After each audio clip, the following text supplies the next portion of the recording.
Michael's fear of food was so very extreme, and how could he possibly get past it? We actually sent both Michael and his mom to psychotherapist Dr. Mike Dow to see if he could help.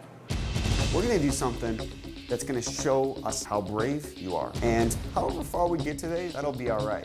What do you want to eat right now? Goldfish, Cheez-Its? What would be the easiest thing for you to eat? Goldfish. Goldfish is the easiest. This is something that you eat every day. We got this up next.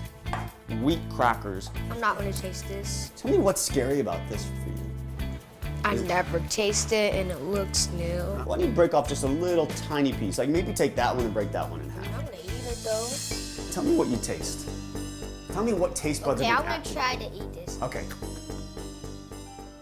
What did you just do right now? Taste a new thing. Yeah, you tasted a new thing. You said, I'm not gonna taste that, but then you did it. So this tells me that you're a really brave guy. So now I wanna take the next step. Do not bring that cheese at me. Oh, is this scary? I don't wanna taste it. What's different about this cheese versus this cheese? That's not dry. It's kind of soggy. It just smells gross. It smells gross. Why don't you just feel that piece of bread? Put it up to your nose, and I want you to just smell it. I can smell it from miles away. Is there anything here that looks okay to you? No. Which one looks the least bad? All of them. All of them. So, Michael, what's going on with you right now? I don't wanna taste food. Well, I know you don't want to. What are you noticing right now? I see you sort of fidgeting. No, I don't know. You don't know? Now you look really frustrated. You get to this point where it just feels really scary and you don't want to do it anymore. It almost feels like you want to cry a little bit. I'm not.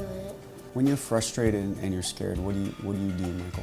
Do nothing, but I don't really know. You know what I know you do? What? You say, I don't know. And I see sometimes when you say, I don't know, I see tears in your eyes. And I think sometimes it's really hard for you to let people know how you really feel about stuff. And I think it's easier for you to say, I don't know, than it is for you to really just say, you know, this is really scary for me. And that's okay. Both Michael and Dr. Dow now join us.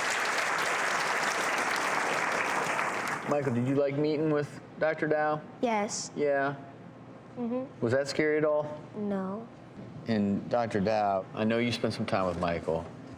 You know, what can you tell us about, you know, what's going through Michael's head and what he can do? Yeah, so Michael, you did such a good job the other day, and I know that was really hard. So first, I just want to say you did such an amazing job. But you know, what's really interesting about you, Michael, is that I also, in addition to using this cognitive behavioral therapy, which is the best therapy that we know of for selective eating disorder, and also for phobias, including phobias involving food. But what's really interesting, in addition to the treatment, you know, in watching the way, Sandra, you were with Michael, it was fascinating because what happens when somebody has an aversion? There's this anxiety, right? So now I see these dynamics, and I also gave both Sandra and Michael a test today. Now, this test is a super taster test. So it has a chemical that only 25% of the population can taste.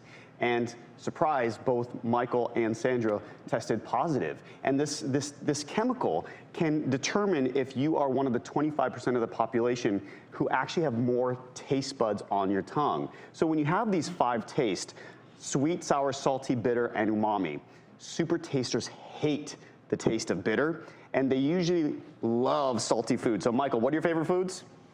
Cheez-Its. What else? Goldfish. Goldfish. So really salty food. So right away I was thinking, well, I think Michael's a super taster.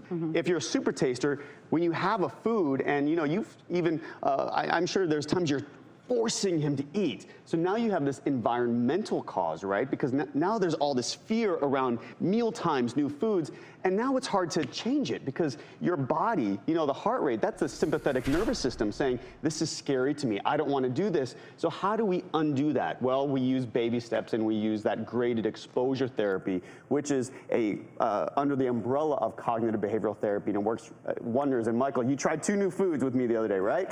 You did.